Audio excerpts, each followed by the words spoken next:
Pathanamthitta ഇലന്തൂരിൽ life പദ്ധതി പ്രകാരം നിർമ്മിച്ച വീടിന്റെ സൺഷെയ്ഡ് പൊളിക്കാനെത്തിയ പഞ്ചായത്ത് അധികൃതരും വീട്ടമ്മയും തമ്മിൽ തർക്കം.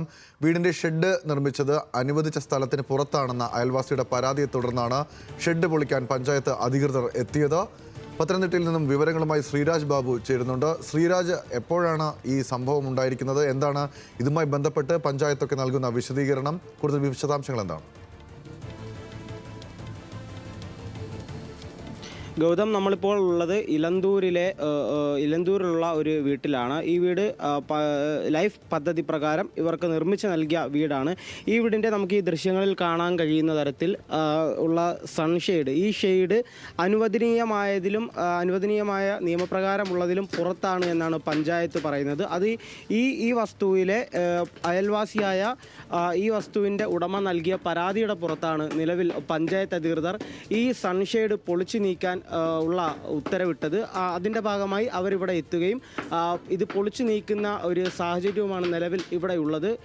ഇവർക്കാകെയുള്ള വസ്തു 3.5 സെൻറ്റ് വസ്തുവാണ്. ആ 3.5 സെൻറ്റ് വസ്തുവിൽ വീട് വെച്ച് നൽകിയത് ലൈഫ് പദ്ധതി പ്രകാരമാണ്. എന്നാൽ പഞ്ചായത്ത് രാജ് ആക്ട് പ്രകാരം ഈ പ്ലോട്ടും വീടും തമ്മിൽ 1 മീറ്ററിൻ്റെ വ്യത്യാസം വേണമെന്ന നിബന്ധനയുണ്ട്. പഞ്ചായത്ത് രാജ് ആക്ട് പ്രകാരം 1 മീറ്റർ വേണ്ട ആ സ്ഥലത്ത് പകരം 0.86, 1 മീറ്ററിന് ഒരല്പം കുറവാണ് എന്നാണ് പഞ്ചായത്ത് കണ്ടെത്തിയിട്ടുള്ളത്. അതിൻ്റെ നിയമ സാധ്യത ചൂണ്ടിക്കാട്ടിയാണ് നിലവിൽ പഞ്ചായത്ത് ഇത് പൊളിക്കാനുള്ള ഉത്തരവിട്ടിട്ടുള്ളത്. എന്നാൽ വീട്ടുകാർ വലിയ പ്രതിഷേധത്തിലാണ്. കാരണം ഇവർക്കുള്ളത് 3.5 സെൻറ്റ് വസ്തു മാത്രമാണ്. 3.5 സെൻറ്റ് വസ്തുവിൽ നമുക്ക് ഈ വീടിൻ്റെ ചുറ്റും നോക്കിക്കഴിഞ്ഞാൽ, അല്ലെങ്കിൽ ഈ വീടിൻ്റെ 4 വശവും നോക്കിക്കഴിഞ്ഞാൽ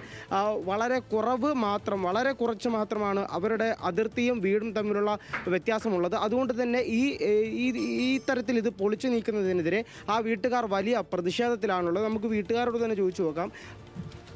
നിലവിൽ ഇത്തരത്തിൽ പൊളിച്ചു നീക്കാനാണ് നിങ്ങൾ അനുവദിച്ചിട്ടുണ്ടോ? ഇല്ല, അവരുടെ അടുത്ത് ഞങ്ങളൊന്നും പറഞ്ഞിട്ടില്ല.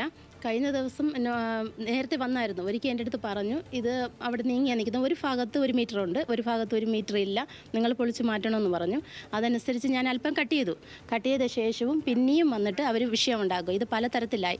പാർട്ടിക്കാരെയും കൊണ്ടുവച്ച് പലതരത്തിൽ ഭീഷണിയും ഭയങ്കരമായിട്ട് ബുദ്ധിമുട്ട്. ഇന്നലെയും 7-8 പേര് വീട്ടിൽ കയറി വന്നു. ഞാനും 2 പിള്ളേരും തന്നെയുള്ളപ്പോഴാണ് വീട്ടിൽ കയറി വന്നിട്ട് ഭീഷണിയായിട്ട് എൻ്റെ അടുത്ത് പറഞ്ഞു, ഇത് വെട്ടി മാറ്റിയില്ലെങ്കിൽ ഞങ്ങൾ പോലീസിനെയും കൊണ്ടുവന്ന് നിന്ന് കട്ട് ചെയ്യും.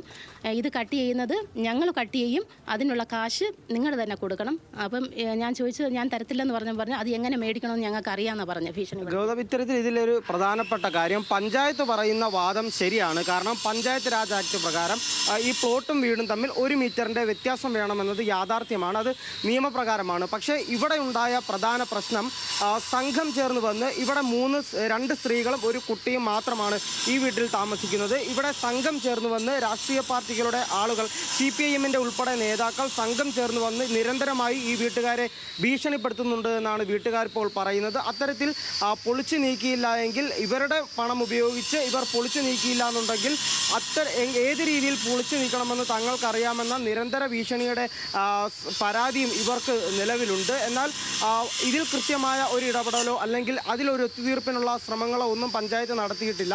പോലീസിൽ ഇതിനുള്ള കൃത്യമായ ഒരു വിശദീകരണവും പോലീസിൻ്റെ ഭാഗത്തു നിന്നും ഉണ്ടായിട്ടില്ല. ഇവരുടെ പ്രധാന പരാതി ഇത്തരത്തിൽ 3.5 സെൻറ്റ് മാത്രമാണ് ഈ വസ്തുവിൽ ആകെയുള്ളത്. ഈ 3.5 സെൻറ്റ് വസ്തുവിൽ ഇവർക്ക് വീടിൻ്റെ ഒരു പുനർനിർമ്മാണവും നടത്താൻ നിലവിൽ സാധിക്കുന്നില്ല.